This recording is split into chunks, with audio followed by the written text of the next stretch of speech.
aí aos nossos monitores, instrutores. Parabéns aos senhores aí por terem levado de uma maneira bastante séria e profissional o exercício. Eu falei ontem, tenho certeza que não esquecerão nunca mais desse exercício. Certamente recordações boas e ruins. Espero que a maioria seja boa.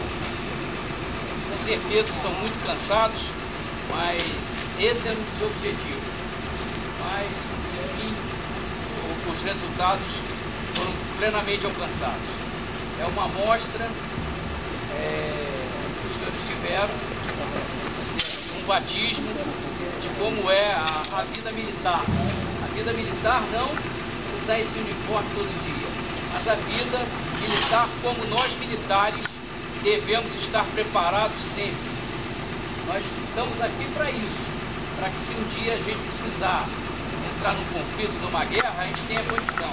E os senhores que fazem parte da saúde da aeronáutica agora, entendeu? Sabem, com certeza poderão avaliar muito melhor agora aqueles militares que porventura venham atender durante um exercício ou coisa similar. Então, mais uma vez, parabéns, um bom descanso a todos, um descanso merecido e principalmente a satisfação do dever cumprido. Isso é uma coisa que daqui para frente os senhores terão saberão avaliar muito bem quando no momento de um lazer, no momento do descanso, a gente viu que cumpriu a nossa missão. Parabéns a todos mais uma vez.